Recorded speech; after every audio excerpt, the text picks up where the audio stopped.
I'm a 30-year-old tech consultant, fortunate enough to have a well-paying job.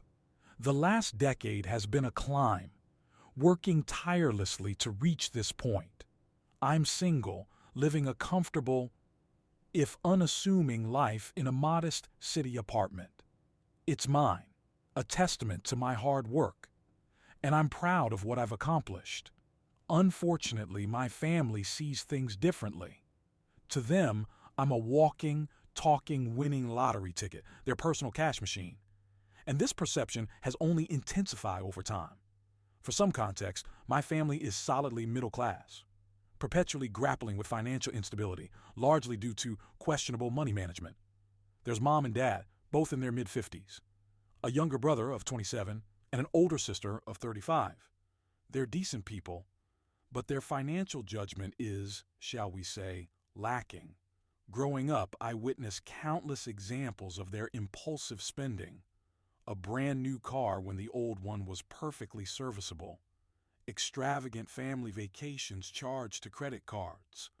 Accumulating debt that took years to repay. So, their current financial predicament is hardly surprising. When I first started earning a decent salary, helping them out felt good. It was a way to give back, to show my appreciation. I covered an unexpected medical bill for mom's surgery, paid for dad's car repairs, and even helped my brother with rent when he was between jobs. Initially, these were small gestures, and I was happy to assist. Over time, however, the requests grew larger and more frequent. What started as, "Can you spot us for this bill?" morphed into, "We're planning a trip. Could you cover the airfare?" Or my brother announcing, "I found the perfect car, but I'm a couple grand short. Can you help me out?" I was oblivious to the pattern at first, believing I was simply lending a hand, as families do. But it gradually transitioned from assistance to expectation. The more I gave, the more they asked for. It reached a point where they weren't even asking anymore. They were simply informing me of their needs, as if their financial responsibilities were automatically mine. 6 months ago, I reached my breaking point. I sat them down and explained that I couldn't continue bailing them out indefinitely. I was happy to help with genuine emergencies, but I wasn't going to bankroll their lifestyle choices any longer. The reaction was less than ideal. Mom burst into tears, accusing me of abandoning them and forgetting all their sacrifices. Dad labeled me selfish, claiming money had changed me. My siblings echoed their sentiments, accusing me of thinking I was superior to them. It was a complete disaster. I left that conversation feeling like the villain, even though I knew I was setting necessary boundaries. Things were relatively quiet for a while after that conversation, leading me to believe they'd finally understood. Then, last week, my sister called, presenting a fantastic opportunity. She needed $15,000 for a business investment guaranteed to double her money. It sounded suspiciously like a pyramid scheme, which I pointed out. I tried to be diplomatic but firm, reiterating the boundaries we'd discussed 6 months prior. That's when she erupted, accusing me of being unsupportive and stifling her dreams. "You have the money," she argued. "Why are you being so stingy?" I held my ground, refusing to contribute. Then came the guilt trip. "After everything we've done for you, this is how you repay us?" I was dumbfounded. What exactly had they done for me? I'd been financially independent since 18. If anything, I'd been the one supporting them. A few days later, I received an invitation to a family dinner at my parents' house. I was reluctant to go, but I felt it was better to address the issue directly than to let it fester. The moment I walked in, the tension was palpable. My sister gave me the cold shoulder. My brother avoided eye contact, and my parents wore that familiar expression that signaled an impending lecture. We hadn't even finished the appetizers when Dad broached the subject, questioning my refusal to help my sister with her investment. I calmly explained my position, reiterating that I couldn't continue handing out money, especially for what seemed like a dubious business venture. That's when all hell broke loose. Mom accused me of turning my back on the family, claiming my newfound financial success had made me forget my roots. Dad chimed in, asserting it was my duty to help them since they had supported me in my youth. My brother joined the chorus, labeling me a rich snob who thought he was too good for them. It was a full-blown assault. No matter how I tried to explain my reasoning, they refused to listen. Mom resorted to tears, recounting every sacrifice she'd ever made for me, repeatedly asking, "How could you do this to us?" We're your family. It felt like a rehearsed performance, a carefully orchestrated play in which I was cast as the villain. I made one final attempt to calmly explain the necessity of setting boundaries, but it was futile. They weren't interested in understanding. They simply wanted me to write a check and shut up. The dinner ended with me walking out, unable to tolerate the barrage of accusations and guilt trips any longer. As I left, I heard my brother mutter, "You'll regret this." I drove home feeling utterly drained, but I knew I'd made the right decision. I needed to share this story because I wasn't sure if I was in the wrong or if my family was being unreasonable. I had given them so much already. At what point does it become acceptable to say no?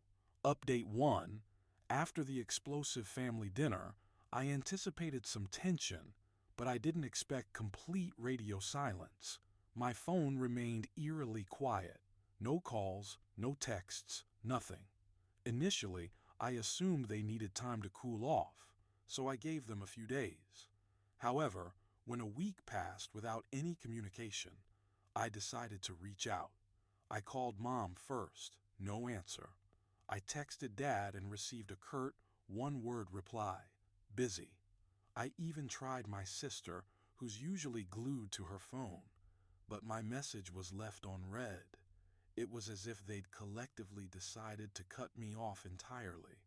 The silence felt deliberate, a calculated attempt to punish me for refusing their financial demands. I wasn't sure how to interpret it, but I decided not to pursue them. If they needed space, I would give it to them.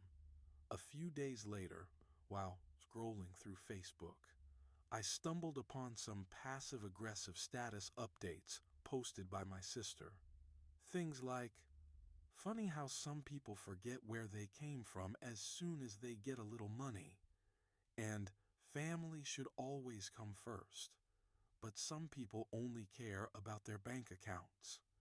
The messages were clearly aimed at me, and I wasn't surprised to see mutual friends and extended family members liking and commenting with supportive platitudes like, "So true," and "You deserve better." It was evident she was trying to portray me as the villain in this family drama. The following day, I received a long, emotionally charged text message from my mom. She claimed they had been forced to pawn several family heirlooms due to their dire financial straits. She specifically mentioned my great-grandmother's necklace and my grandfather's watch, making it sound as though they'd been driven to this desperate measure solely because of my refusal to help. She didn't explicitly ask for money, but the implication was glaringly obvious. It was another attempt to manipulate me through guilt. I felt the familiar tug of that guilt, but I stood firm. I had established my boundaries, and I wasn't about to back down. Later that week, my sister sent a short, sarcastic message. "Thanks for the support. Really thought you'd believe in me, but I guess I was wrong." I initially ignored it, but she followed up with a longer message, detailing how deeply hurt she was by my lack of faith in her business venture and accusing me of being spiteful. I knew she was trying to manipulate me, to make me feel like the bad guy for not throwing money at her latest scheme. I decided to make one last attempt to clear the air. I suggested we meet up for a calm, rational discussion. I even offered to sit down with the entire family to talk things through and try to understand each other's perspectives. They refused. The response I received was a curt message from my dad. "You can come when you're ready to apologize." Apologize? For what? For not handing over $15,000. It felt as though we were living in completely different realities. The next bombshell came from a concerned cousin. Apparently, my brother had taken out a high-interest loan to cover the car payment I had refused to help him with the previous month. He hadn't mentioned any of this to me, of course. Now, the family was blaming me for his financial predicament. They argued that if I had simply helped him in the first place, he wouldn't be burdened with a high-interest loan. It was absurd, but also typical. Somehow, it was always my fault when their poor financial decisions backfired. All of this stress began taking its toll, so I decided to schedule an appointment with a therapist. I'd never considered therapy before, but I felt I needed an outside perspective.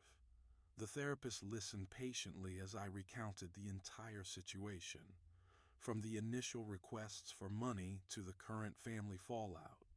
She validated my feelings and helped me understand that setting boundaries wasn't selfish. It was necessary for my well-being. She suggested I develop a long-term plan to disentangle myself financially and emotionally from my family. It was difficult to hear, but I knew she was right. Just when I thought things couldn't get any worse, I received an anonymous text message. "You'll regret treating your family like this."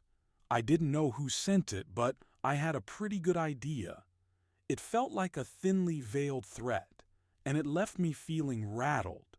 After posting an update on Reddit detailing everything that had happened, the response was overwhelming. Many people advised me to go no contact, or at least limit contact with my family. I wasn't sure if I was ready for such a drastic step. I still felt a sense of obligation, even though I knew it was misplaced. I wanted to believe there was a way to mend the fractured relationships without completely severing ties. But I was beginning to have serious doubts. As if things weren't bad enough already, my aunt, the self-proclaimed family peacemaker, reached out.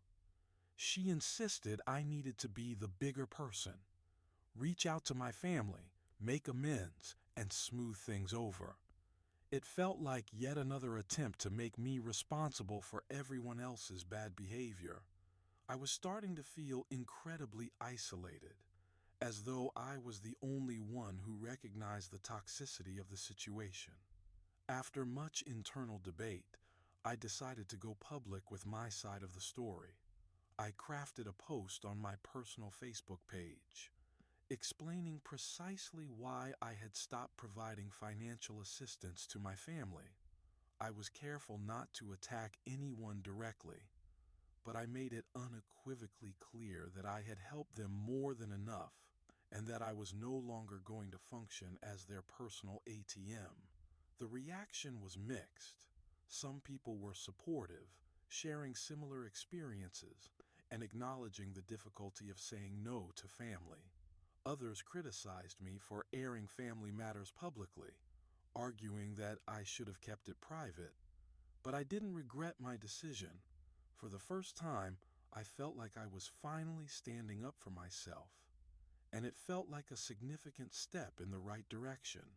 Now, I was just waiting to see what the fallout would be. If the past few weeks were any indication, it wasn't going to be pleasant. Update 2. My Facebook post triggered a chain reaction I hadn't fully anticipated. Within hours, the family group chat, which I was no longer a part of, exploded. A cousin sent me screenshots. My parents were furious, accusing me of betrayal and berating me for airing our private matters publicly. It wasn't long before I discovered that they had both blocked me on social media. No direct messages, no explanations, just silence and a digital wall. Classic. Then the real onslaught began. My phone buzzed incessantly with messages from cousins, aunts, uncles, and even distant relatives I barely knew. They were angry, calling me selfish, ungrateful, and accusing me of humiliating the family. The smear campaign had expanded beyond my immediate family, spreading like wildfire to anyone who would listen. I received texts like, "How could you turn your back on your own blood?" And "You've changed since you got rich." It was ridiculous and utterly exhausting. At that point, I realized I needed to mount a proper defense. I meticulously reviewed my bank records, text messages, and emails, compiling a detailed list of every single dollar I had given to my family over the years. Mom's medical bills, dad's car repairs, my brother's rent, and countless other smaller emergencies. The final tally was staggering, over $100,000. I had documentation for everything: bank transfers, payment confirmations, and even old messages thanking me for the assistance. I wasn't going to let them paint me as the villain without presenting the full picture. I sent the list directly to my sister with a simple message. "This is why I said no." I didn't add anything else. She read it almost immediately, but remained silent. For once, she was speechless. I waited, half expecting an apology or at least some acknowledgement, but nothing came. It felt as if she'd finally run out of ammunition. Later that day, I received a call from a family friend I hadn't spoken to in years. She had witnessed the unfolding drama online and wanted to check on me. To my surprise, she wasn't calling to reprimand me. Instead, she shared her own experiences with manipulative family members who had leeched off her for years. She explained that she had eventually been forced to cut them off, admitting it was one of the hardest decisions she'd ever made, but also absolutely necessary. Her support meant the world to me. It was a small comfort to know I wasn't alone in this struggle. That evening, there was a loud banging on my apartment door. It was my brother, and he was angrier than I'd ever seen him. Without any preamble, he launched into a tirade about how I had ruined the family's reputation and demanded I remove my Facebook post immediately. He was yelling, pacing back and forth in the hallway, clearly not interested in a rational conversation. He then lunged forward, as if to initiate a physical altercation. I instinctively stepped back and told him to leave. He refused. The situation escalated quickly, leaving me with no choice but to call the police. They arrived shortly thereafter and ordered my brother to leave, warning him that if he returned, he would be arrested. It was surreal watching this unfold outside my apartment. It felt like we'd reached a new low. I never imagined I would have to call the police on my own brother, but here we were. The next morning, I contacted a lawyer to explore my legal options if the harassment continued. The lawyer explained that I could file a restraining order if things escalated further, but suggested sending a cease and desist letter first. I decided to hold off on the restraining order for the time being, but it was reassuring to know I had options. A few days later, I received an anonymous letter. There was no return address, but the handwriting looked vaguely familiar. Inside was a single sheet of paper with a typed message: "You'll regret making enemies out of family." It didn't specify who sent it, but I could guess.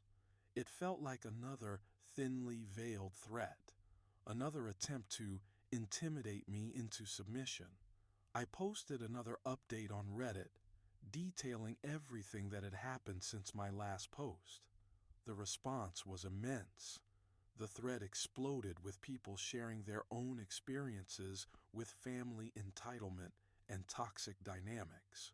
I hadn't expected so many replies, but it was strangely comforting to realize I wasn't alone in dealing with this kind of situation. Not long after, a friend informed me that my family had held a gathering without me. It was the first time I hadn't been invited to a major family event. They had even posted photos online, tagging everyone except me. It was a blatant slap in the face, a clear message that they were ostracizing me as punishment. I wasn't sure how to feel about it. Part of me was relieved, but it also stung more than I'd anticipated. I discussed it in my next therapy session. My therapist listened attentively and then posed a question that resonated deeply. Do you think this is the first real step towards your independence? It was a painful question, but it made a profound amount of sense. Perhaps this was the break I needed, the impetus to finally separate myself from the constant chaos and drama. I made a decision. I was going to initiate the process of going no contact. It wasn't what I wanted, but I saw no other viable option. The manipulation, the threats, the relentless pressure. It was all too much. I was beginning to understand that the only way I would find peace was to distance myself completely, even if it was painful. I wasn't sure what the future held, but I knew one thing for certain. I was done playing their games.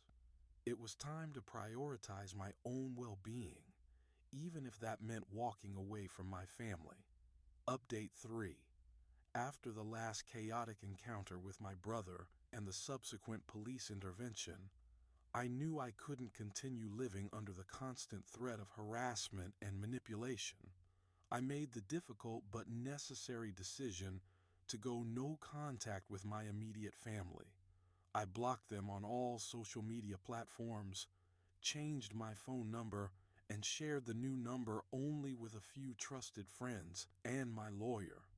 It wasn't an easy decision, but I needed to protect myself from their relentless emotional manipulation.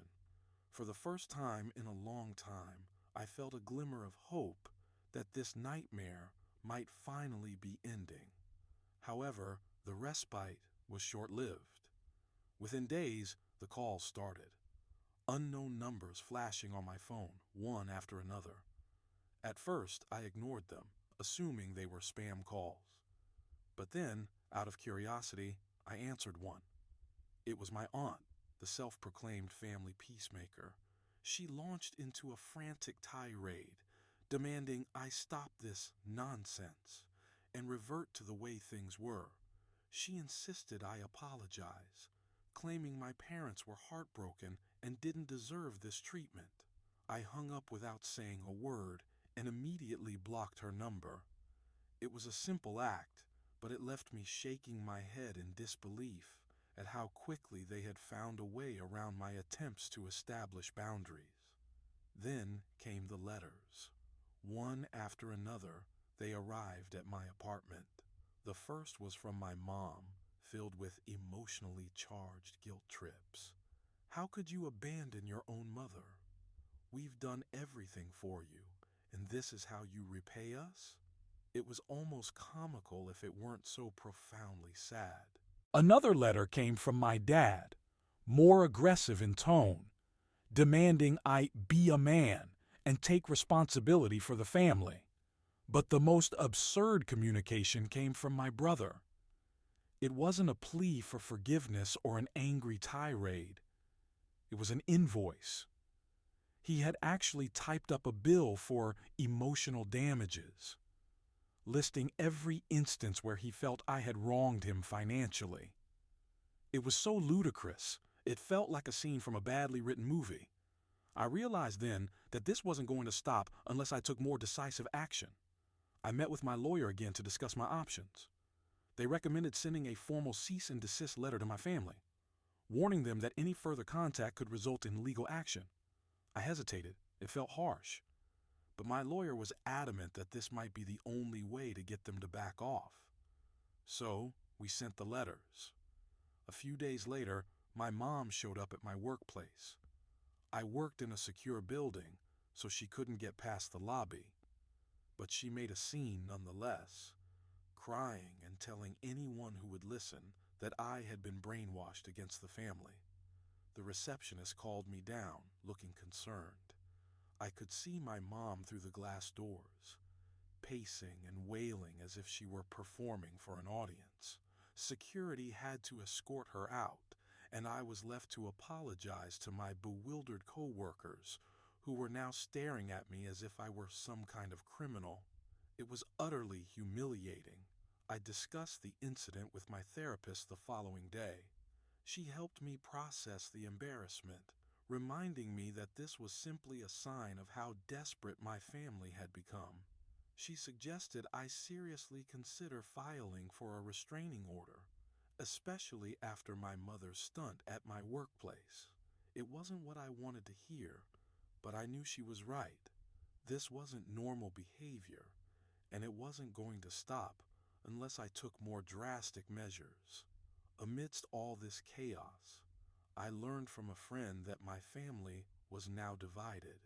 My parents and sister remained firmly against me, but a few cousins and even an uncle had reached out to express their understanding of my situation.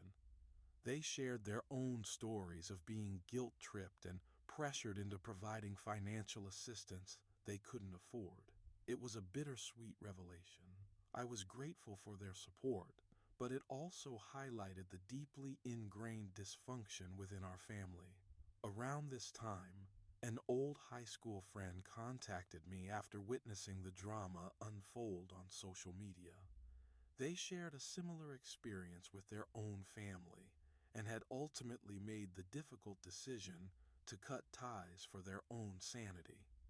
We talked for hours, sharing stories and venting about the stress of dealing with manipulative relatives.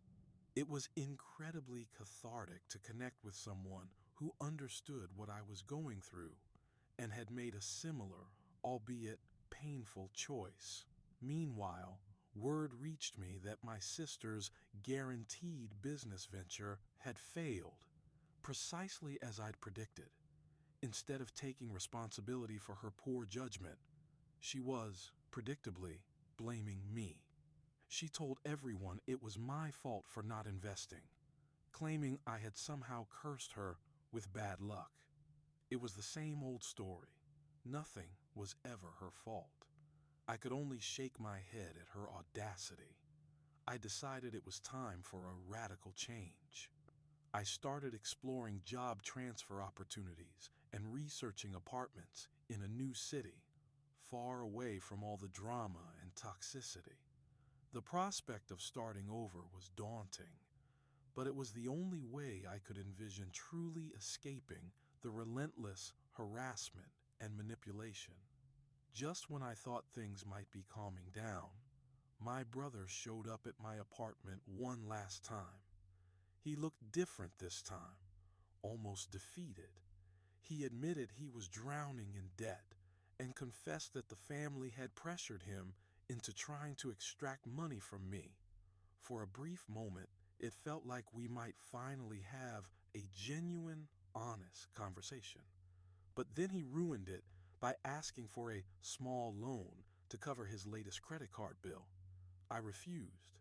He left, looking angry and hurt, but I felt a strange sense of relief. It was clear now that I wasn't going to be their savior anymore.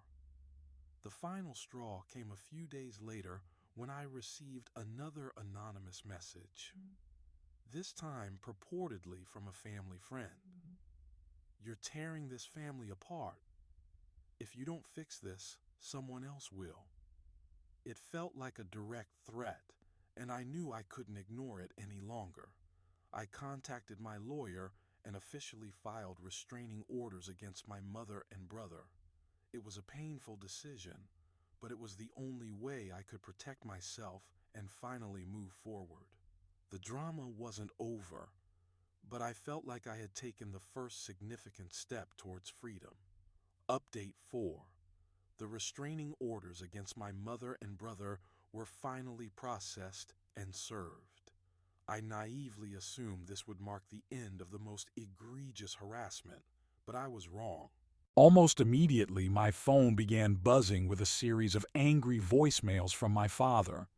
He wasn't subject to the restraining order, but he was clearly livid.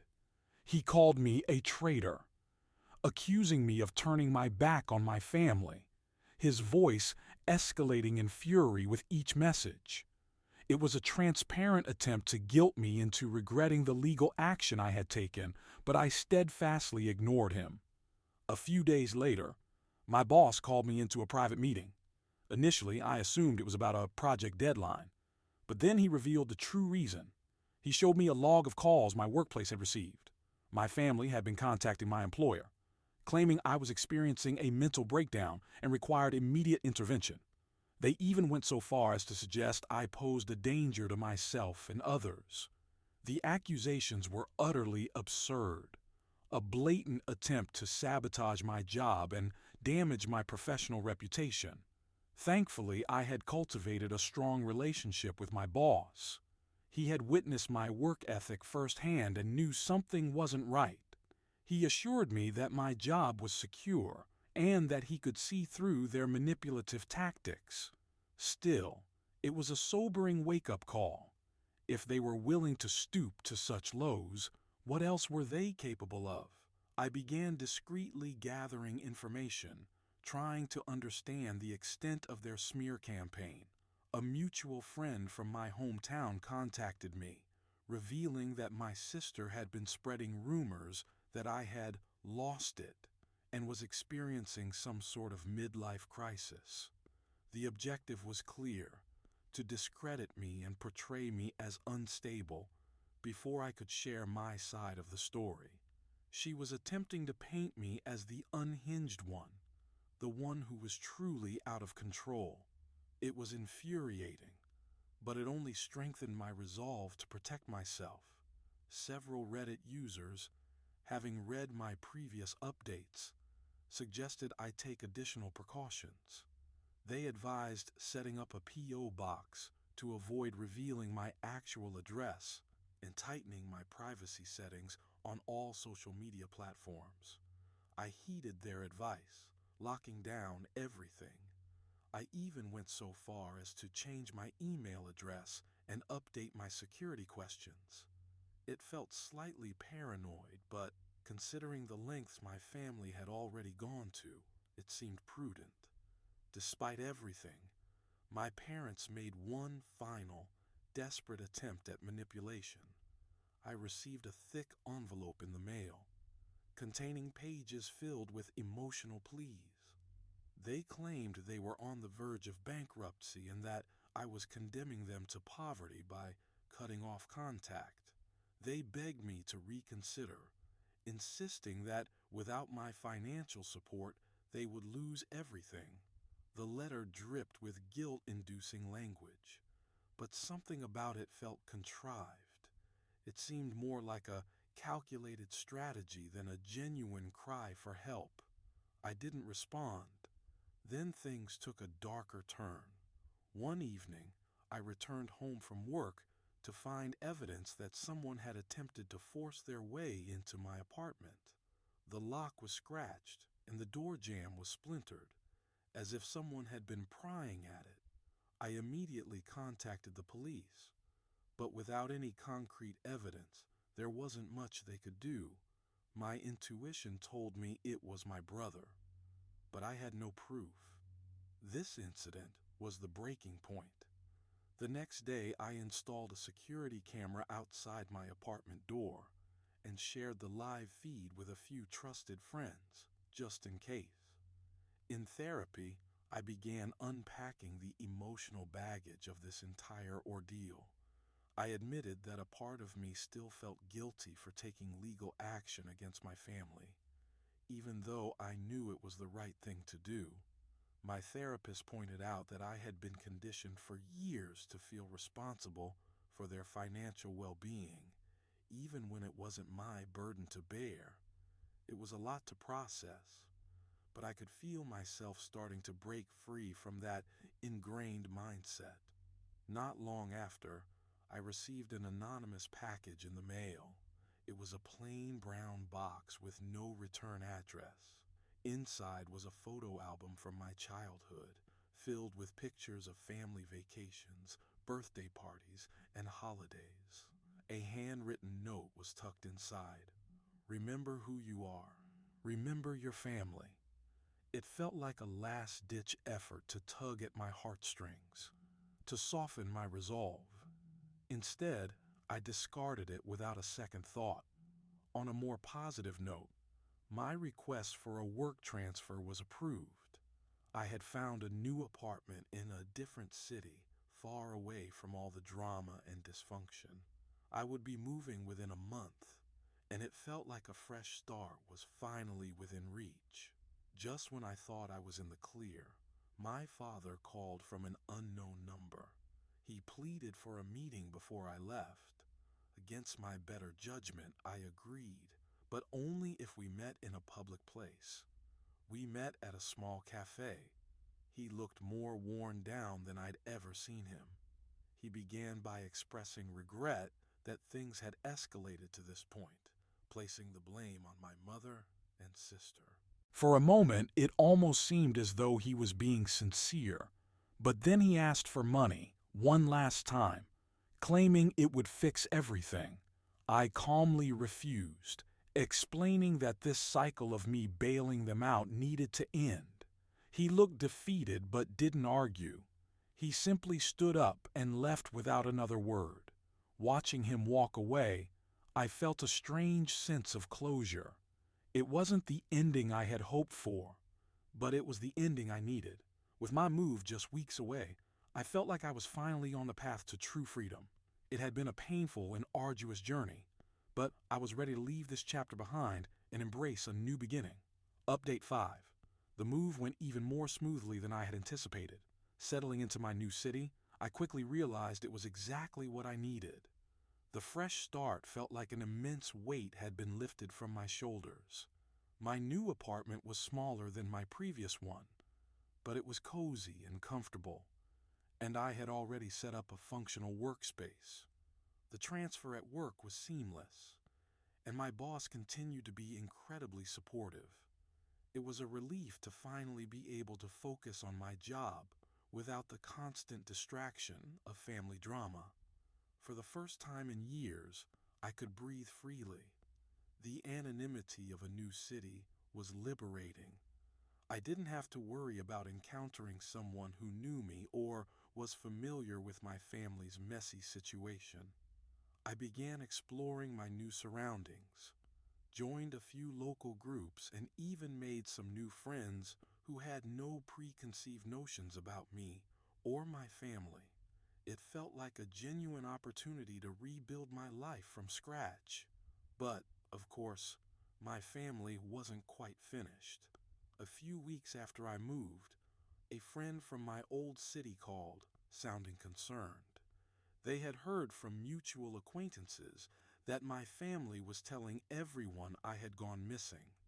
Apparently, my parents were spreading stories that I had disappeared, suggesting I was experiencing a mental breakdown and had cut off contact because I wasn't in my right mind. It was a transparent attempt to portray me as the unstable one, the one who had abandoned them, rather than acknowledging that I had made a conscious choice to go no contact. The next twist came when a private investigator showed up at my door. Initially, I had no idea who he was. He introduced himself and explained that he had been hired to check on my well-being. I immediately knew my mother was behind it. I showed him the restraining orders and explained the situation in detail.